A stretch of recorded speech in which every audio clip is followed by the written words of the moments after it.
The hedonic adaptation paradox. You get the job, the car, the person, the followers. You feel the rush, adrenaline, joy, pride. For a while, everything feels different. You wake up lighter. The world seems brighter.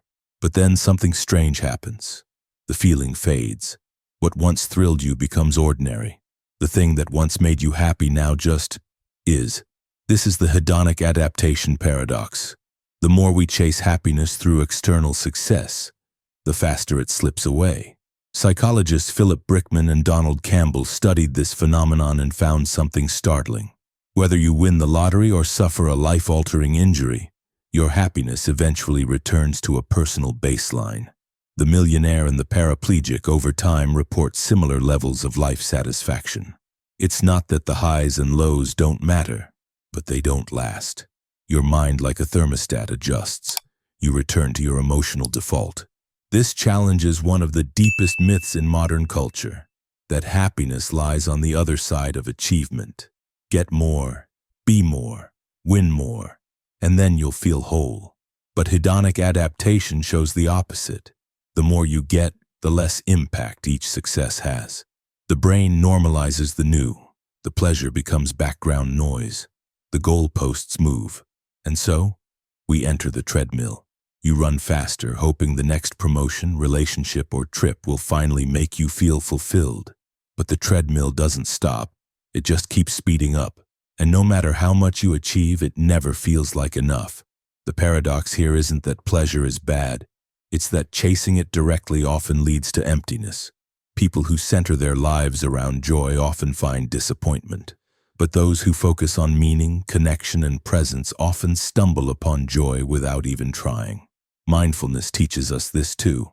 When you're fully in the moment, you don't need a vacation or a prize to feel alive. You feel joy in a breath, in the way light hits a wall, in the sound of your loved one's voice. These moments can't be pursued. They can only be received. So how do we escape the hedonic trap? By shifting our focus. From having to being. From chasing to noticing. From asking what's next to asking what's here. True contentment doesn't come from changing your life. It comes from changing how you relate to it. And that shift begins not with achievement but with awareness. Because the paradox of pleasure is that it fades, but the ability to feel joy is always available. You just have to stop running and notice where you are. The empathy gap paradox. Imagine trying to comfort a friend going through a panic attack when you yourself feel calm and composed. You may say the right words. It'll be okay, just breathe. But deep down, you don't feel what they feel. You can't, because at that moment you are in a different emotional state. That's the empathy gap paradox. Our ability to understand others, or even our future selves, is distorted by our current emotional state. Coined by psychologist George Lowenstein and explored deeply by Daniel Kahneman, the empathy gap suggests something troubling. We aren't as emotionally intelligent as we think. When we're calm, it's hard to imagine how we'll behave when we're angry. When we're full, we underestimate how desperate we'll feel when we're starving. When we're happy, we dismiss how devastating sadness can be. And when we're hurting, we think the pain will last forever. This emotional disconnect isn't just inconvenient. It's dangerous. It affects decision-making, relationships, policy, even justice. Judges have been shown to give harsher sentences before lunch when they're hungry. People underestimate their future cravings and make poor health choices. In relationships, partners often fail to validate each other's pain because they simply don't feel it at the time. We don't lack compassion. We lack access. We are locked inside the lens of our current state. The paradox gets deeper when applied to the self. In moments of peace, we promise ourselves we'll stay calm next time. But when the next fight happens, we're someone else entirely. When you're overwhelmed with anger or fear, your rational brain shuts off. You forget your promises. You become the storm you swore you'd walk through gently. What's the solution? First, awareness. Knowing the empathy gap exists is the beginning of wisdom. You start to doubt your certainty. You start to pause before assuming you understand how someone else feels or how your future self will react. You begin to say, "Oh, maybe I don't know. Maybe I need to listen more carefully." Second, compassion. You may not always feel what others feel, but you can honor that their experience is valid. You can stop projecting your calm onto their chaos or your strength onto their fear. Compassion means letting someone else's emotions exist, even if you can't fully grasp them. And finally, memory. When you're in a different emotional state, remember what other states felt like. Store emotional memories, not just mental ones. Use them as a bridge. Remember your own darkness when you see someone else in theirs. The empathy gap paradox humbles us. It reminds us that understanding isn't about agreement or logic. It's about presence, and that sometimes the most powerful thing you can say is not, "I know how you feel," but "I'm here, even if I don't." The identity paradox. Who are you? It sounds like a simple question, but when you sit with it long enough, everything begins to unravel. Are you your thoughts, your memories, your job, your relationships, your story? The deeper you dig, the more slippery the answer becomes. This is the identity paradox. To truly discover who you are, you must first let go of who you think you are. Carl Jung, one of the deepest explorers of the human psyche, believed that our conscious identity, what he called the ego, is only the tip of the iceberg. Beneath it lies the unconscious, our repressed desires, forgotten wounds, inherited patterns. We spend most of our lives building and protecting a version of ourselves based on survival, not truth. We become who we needed to be to feel loved, accepted, and safe. But there comes a moment, sometimes through pain, sometimes through awakening, when the false identity cracks. The role no longer fits. The mask feels heavy. You look at your life and realize, this isn't me. It never was. And yet letting go of that identity feels terrifying. Because even if it's a prison, it's familiar. Who would you be without your trauma, without your labels, without your carefully crafted image? This is the spiritual breakdown Jung called individuation. It's not a mental crisis, it's a soul's rebirth. But here's the paradox. You can't find your true self by chasing it.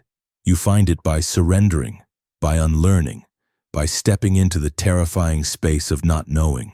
The process is uncomfortable. You might feel lost, confused, even empty. Old habits die, relationships shift. The people who loved your false self may not love your real one.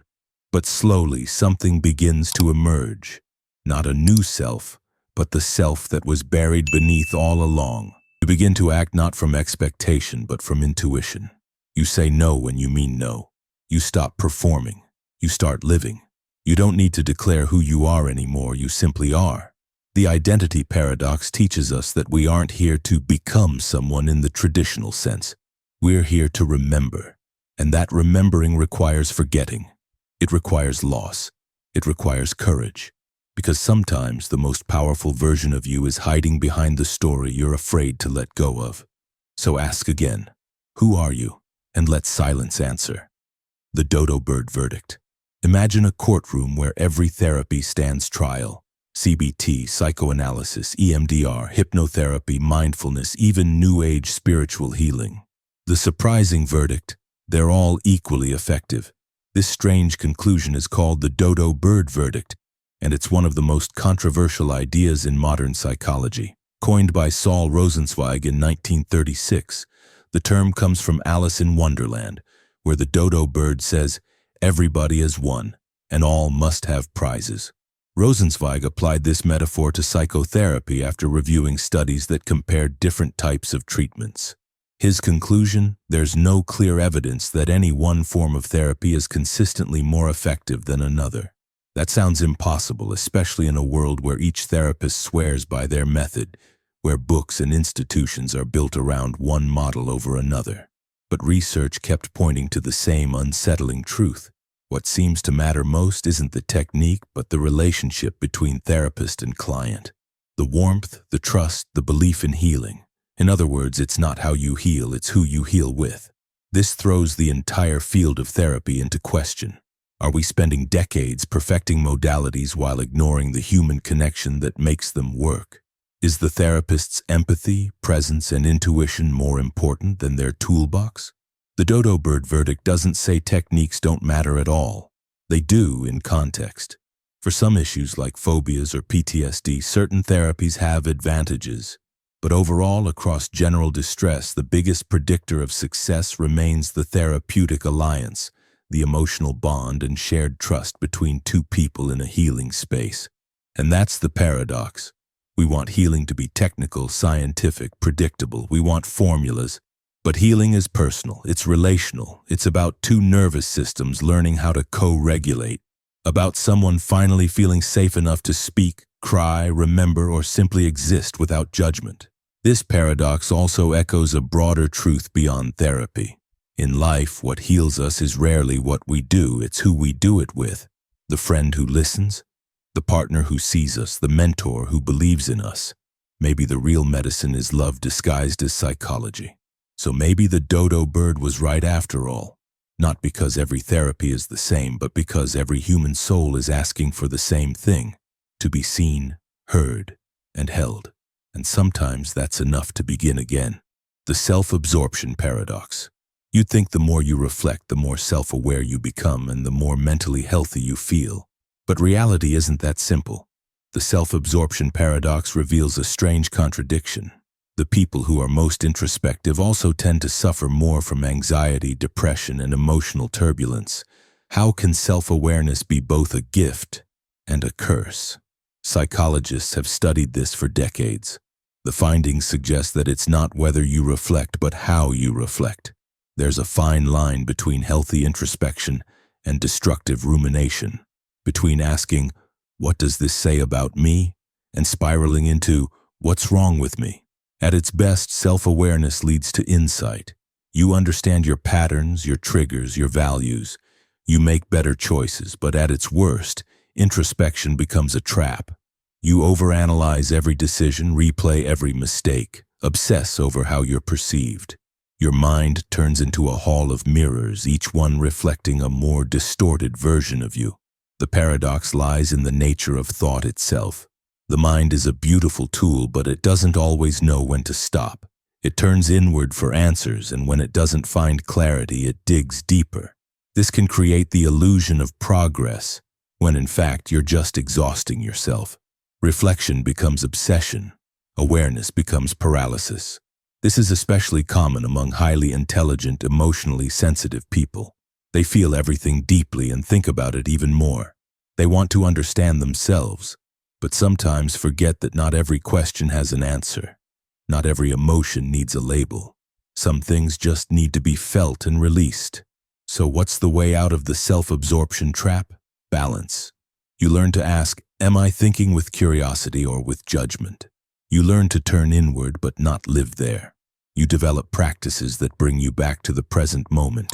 Movement, music, art, nature. You stop trying to fix yourself and start experiencing yourself. The self-absorption paradox reminds us that awareness is only powerful when it leads to action or compassion. The point of knowing yourself isn't to label every wound. It's to live more freely despite them. Because at the end of the day, you are not a problem to solve. You're a person to understand, love, and forgive. These paradoxes aren't puzzles to decode. They're mirrors. Each one reflects the contradiction of being human. We want closeness but fear exposure. We chase happiness but adapt to it. We seek change, yet resist what we are. The mind is a maze of opposing truths, and within that maze lies something sacred, not a straight line to clarity, but a spiral of becoming. Maybe your healing isn't broken, maybe it's just unfolding in a paradoxical way. And maybe, just maybe, you're not here to solve yourself. You're here to know yourself more deeply than you ever have before. If even one paradox made you pause, reflect, or feel seen, don't keep it to yourself. Like the video, share it with someone who's ready to go deeper, and subscribe to explore the unexplored side of the human soul. Want to build an unshakable, intimidating aura that speaks before you even open your mouth? Watch this video.